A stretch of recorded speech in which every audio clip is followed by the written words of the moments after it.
Welcome to ZenDrowse, your space for rest, stillness, and deep sleep through gentle storytelling. Tonight's story is a quiet reminder that time with loved ones is not endless, but it is precious. It's a story about a granddaughter, a house by the sea, and the lantern light that never went out until it had to. So breathe slowly. Let your thoughts drift, and let's begin. At the edge of a coastal village on a wind-smoothed hill overlooking the ocean, there stood a small stone house with a single window that always glowed at night. Not because of electricity, not candlelight either, but a lantern, an old brass one, soot-smudged and dented, always burning quietly behind the lace-curtained window. Everyone in the village knew the house. Everyone knew the lantern, and everyone knew Nona Maren, the woman who lit it. Nona. Maren had lived in that house for over 50 years. Her husband had built it by hand, stone by stone. After he passed, she lived there alone, her garden full of rosemary, her kitchen always smelling faintly of lemon and flower. But the lantern, that was for her granddaughter, Elia.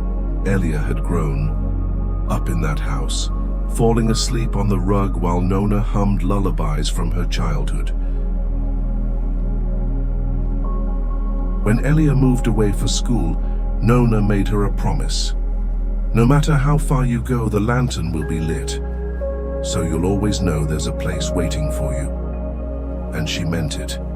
Elia grew up. Life became busier.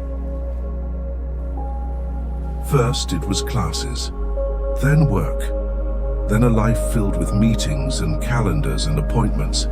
She visited, yes, but less. And when she did, it was always short. A weekend, a single night. Next time I'll stay longer, she'd say. Nona always nodded, always hugged her tightly, always waved from the hilltop, and the lantern always glowed in the window. Waiting. One autumn, a storm rolled through the village. The sea turned dark, green. Trees bent under the weight of wind. Power lines fell. Elia didn't call. She meant to, but the week got busy. By the time she remembered, the skies had cleared. She called on Sunday. No answer. Then again, and again. Panic bloomed in her chest. When she arrived at the village, the wind was gone, the roads were dry, but the lantern window was dark. She ran up the hill. The door was open. Neighbors had already come and gone. Nona Maren had passed in her sleep 2 nights before.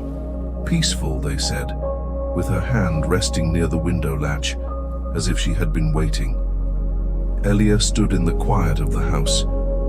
The rosemary bush outside brushed the window. The table still held 2 teacups, one unused, and on the windowsill sat the lantern.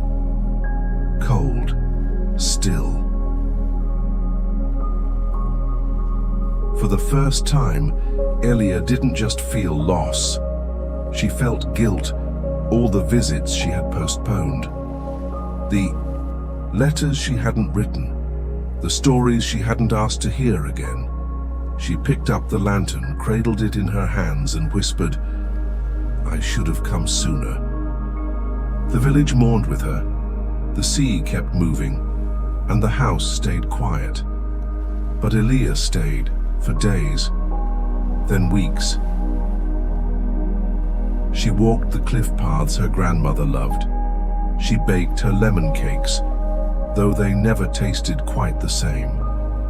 She listened to the old records Nona kept beside the armchair, and each night she lit the lantern, not because she had to, but because she couldn't imagine not doing it.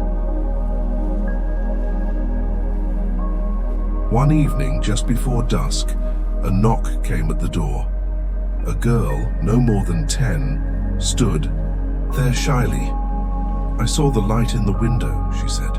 Mama says it used to mean someone was waiting. Elia smiled, tears behind her eyes. It still does. She invited the girl in for tea, and so it began. Elia never moved back to the city. She opened a small tea room in the front parlor.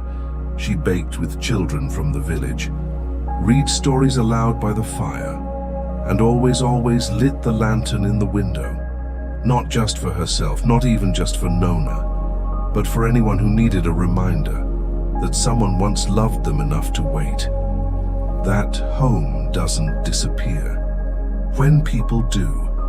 And that time with family is never a guarantee, but always a gift. Years later, when Elia was old and grey, a young woman from the next town over came to visit the coast. She had seen the house with the glowing window and was drawn to it. Elia offered her tea, a warm scone, a seat by the window. They spoke of memories, grandparents, missed chances. Before the woman left, Elia handed her something. The lantern. It was time for someone else to light it. Moral of the story, family is not forever, but love can be. We don't always get more time with the people who matter. So hold them, visit them, call them, listen closely, because one day the window will be dark, and you'll wish you had stayed just a little longer. Thank you for joining us tonight. If you enjoyed this story and it brought you peace, please like the video. It helps more sleepy souls find their way here.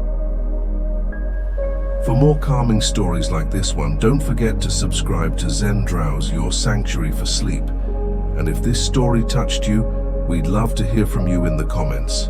Sleep well, be kind, and we'll see you in the next story.